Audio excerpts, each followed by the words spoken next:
بسم اللہ الرحمن الرحیم۔ السلام علیکم۔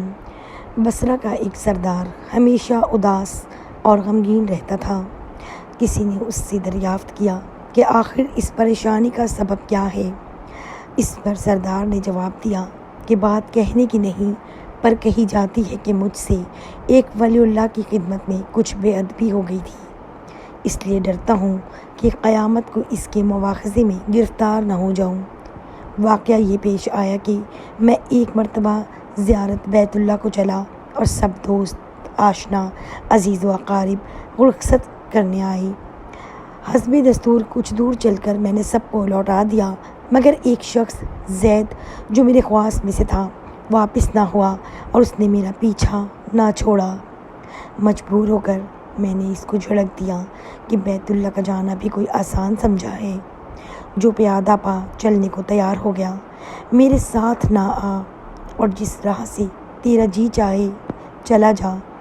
کہنے لگا، اے آقا، کیا خدا اس پر قادر نہیں کہ تم کو ذات راہ جلد پہنچا دے اور مجھ کو بھی یار و مددگار اور بلا توشہ چھوڑ دے۔ یہ کہہ کر اس نے اپنی راہ لی اور میں اپنے راستے سے چلتا بنا۔ جب خدا کے فضل سے مناسک حج سے فارغ ہو کر میں مدینہ طیبہ کو چلا تو کیا دیکھتا ہوں کہ زید آ گیا اور السلام علیکم کہہ کر میرے پاس بیٹھ گیا۔ میں نے حیرت سے پوچھا کہ حج کرایا؟ کہا ہاں۔ پھر میں نے ظرفتاً کہا، حج کی سند بھی ملی؟ تو کہنے لگا، کیسی سند؟ وہ کس کام آتی ہے؟ میں نے کہا، حج کرنے والے کو بیت اللہ میں غیب سے چٹھی ملتی ہے جس میں لکھا ہوتا ہے فلاں ابن فلاں حج کو آیا تھا اور اس کا حج قبول ہو گیا۔ پھر اس سند کے ذریعے قبر اور حشر کے عذاب سے نجات ہوتی ہے۔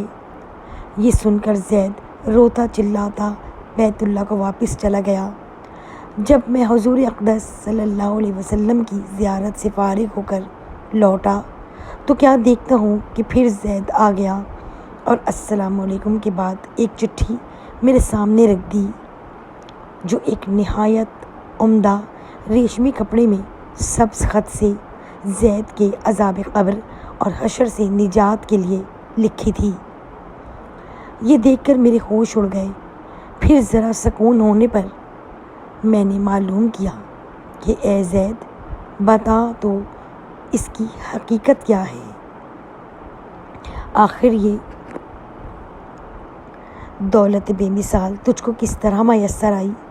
تب اس نے بتایا کہ سنو بھائی، جب میں بیت اللہ پہنچا تو کعبۃ اللہ حاجیوں سے بالکل خالی تھا۔ اس وقت میں نے گڑ گڑا کر زار و قطار رونا شروع کیا کہ اے مالک دو جہاں، کیا غریب گناہ گاروں کا حج بھی قابل قبول نہیں جو مجھ کو حج کی سند نہیں ملی؟ کیا غریبوں کا کعبہ اور صاحب کعبہ اور ہے جو وہاں جا کر سند لاؤں؟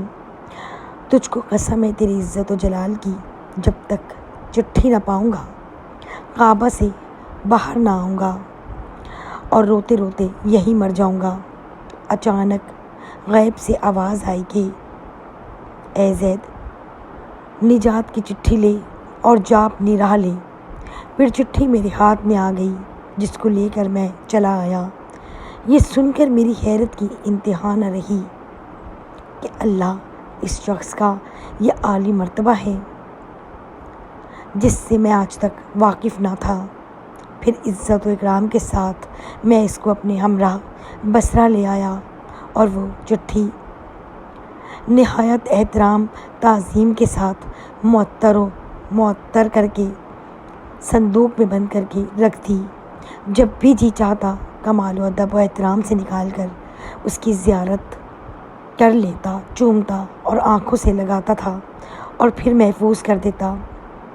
اتفاقاً میں کہیں سفر میں تھا کہ میرے پیچھے زید کا وصال ہو گیا۔ جب میں واپس آیا تو اس خبر سے میرے رنج و قلق کی انتہا نہ رہی کہ افسوس میں ایسے ولی کی تجہیز و تکفین میں بھی شریک نہ ہو سکا۔ پھر اچانک مجھ کو وہ چٹھی یاد آئی جو میرے بکس میں محفوظ تھی۔ اب تو میں اور بھی بے تاب ہو گیا اور اپنے اوپر افسوس کرنے لگا کہ سفر کو جاتے وقت میں نے وہ چٹھی زید کو کیوں نہ دی۔